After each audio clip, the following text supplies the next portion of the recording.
முதல் வாசகம். திருத்தூதர் பணி அதிகாரம் 1, திருவசனங்கள் 1 முதல் 11 வரை.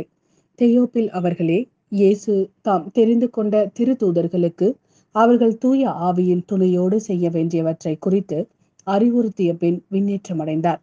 விண்ணேற்றமடைந்த நாள் வரை அவர் செய்தவை, கற்பித்தவை யாவற்றையும் குறித்து எனது முதலாம் நூலில் நான் எழுதினேன். அவர்களோடு சேர்ந்து உண்ணும்போது அவர்களிடம், நீங்கள் எருசலேமை விட்டு நீங்க வேண்டாம், என்னிடமிருந்து கேட்டறிந்த தந்தையின் வாக்குறுதி நிறைவேற காத்திருங்கள். யோவான் தண்ணீரால் திருமுழுக்கு கொடுத்தார், நீங்களோ இன்னும் சில நாட்களில் தூய ஆவியால் திருமுழுக்கு பெறுவீர்கள் என்று கூறினார். பின்பு அங்கே கூடியிருந்தவர்கள் அவரிடம், ஆண்டவரே, இஸ்ரேலருக்கு ஆட்சி உரிமை மீண்டும் பெற்றுத்தரும் காலம் இதுதானோ என்று கேட்டார்கள். அதற்கு அவர், என் தந்தை தம் அதிகாரத்தால் குறித்து வைத்துள்ள நேரங்களையும் காலங்களையும் அறிவது உங்களுக்கு உரியதல்ல. ஆனால் தூய ஆவி உங்களிடம் வரும்போது நீங்கள் கடவுளது வல்லமை பெற்று எருசலேமிலும் யூதேயா சமாரியா முழுவதிலும் உலகின் கடை எல்லை வரைக்கும் எனக்கு சாட்சிகளாய் இருப்பீர்கள் என்றார். இவற்றை சொன்ன பின்பு அவர்கள் கண்கள் முன்பாக அவர் மேலே எடுத்து கொள்ளப்பட்டார். மேகம் ஒன்று அவரை எடுத்து சென்று அவர்கள் பார்வையிலிருந்து மறைத்துவிட்டது. அவர் செல்லும் போது அவர்கள் வானத்தை அண்ணாந்து பார்த்து கொண்டே இருந்தார்கள். அப்போது வெண்ணுடை அணிந்த இருவர் தோன்றி, கலிலேயரே, நீங்கள் ஏன் வானத்தை பார்த்து கொண்டே நிற்கிறீர்கள்? இந்த இயேசு உங்களிடமிருந்து விண்ணேற்றம் அடைந்ததை கண்டீர்கள் அல்லவா? அவ்வாறே அவர் மீண்டும் வருவார் என்றனர். இது ஆண்டவரின் அருள்வாக்கு. இறைவா, உமக்கு நன்றி. இரண்டாம் வாசகம். எபேசியருக்கு எழுதிய திருமுகம் அதிகாரம் 1, திருவசனங்கள் 17 முதல் 23 வரை. நம் ஆண்டவராகிய இயேசு கிறிஸ்துவின் கடவுளும் மாட்சிமிகு தந்தையுமானவர் அவரை முழுமையாக நீங்கள் அறிந்து கொள்ளுமாறு ஞானமும் வெளிப்பாடும் தரும் தூய ஆவியை உங்களுக்கு அருள்வாராக.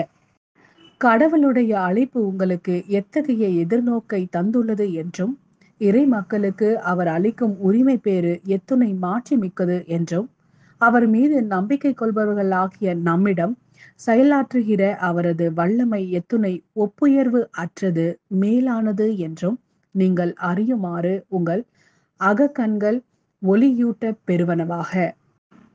கடவுள் வலிமை மிக்க தம் ஆற்றலை கிறிஸ்துவிடம் செயல்படுத்தி இருந்த அவரை உயிர்த்தெழ செய்து விண்ணுலகில் தமது வலப்பக்கத்தில் அமர்த்தினார்.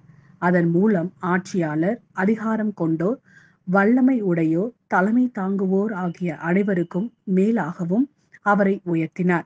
இவ்வுலகில் மட்டுமல்ல, வரும் உலகிலும் வேறு எப்பெயர் கொண்டோருக்கும் மேலாகவும் அவரை உயர்த்தினார். அனைவரையும் கிறிஸ்துவுக்கு அடிபணிய செய்து அனைத்துக்கும் மேலாக அவரை திருச்சபைக்கு தலைமையாக தந்தருளினார். திருச்சபையே அவரது உடல்.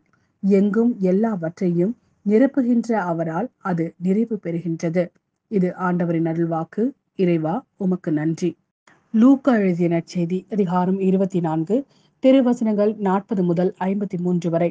இப்படி சொல்லி தம் கைகளையும் கால்களையும் அவர்களுக்கு காண்பித்தார். அவர்களோ மகிழ்ச்சி மேலிட்டு நம்ப முடியாதவர்களாய் வியப்புக்குள்ளாகி இருந்தார்கள். அப்போது அவர் அவர்களிடம், உண்பதற்கு இங்கே உங்களிடம் ஏதேனும் உண்டா என்று கேட்டார்.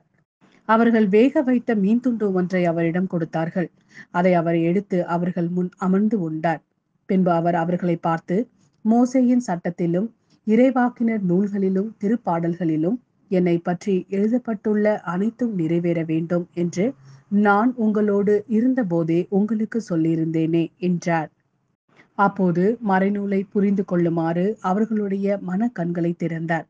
அவர் அவர்களிடம், மெசியா துன்புற்று இருந்து 3ஆம் நாள் உயிர்த்தெழ வேண்டும் என்றும், பாவ மன்னிப்பு பெற மனமாறுங்கள் என எருசலேம் தொடங்கி அனைத்து நாடுகளிலும் அவருடைய பெயரால் பறைசாற்றப்பட வேண்டும் என்றும் எழுதியுள்ளது. இவற்றுக்கு நீங்கள் சாட்சிகள். இதோ, என் தந்தை வாக்களித்த வல்லமையை நான் உங்களுக்கு அனுப்புகிறேன். நீங்கள் உன்னதத்திலிருந்து வரும் அவ்வல்லமையால் ஆட்கொள்ளப்படும் வரை இந்நகரத்திலேயே இருங்கள் என்றார். பின்பு இயேசு பெத்தானியா வரை அவர்களை அழைத்து சென்று தம் கைகளை உயர்த்தி அவர்களுக்கு ஆசி வழங்கினார். அவர்களுக்கு ஆசி வழங்கி கொண்டிருந்த போதே அவர் அவர்களிடமிருந்து பிரிந்து விண்ணேற்றமடைந்தார்.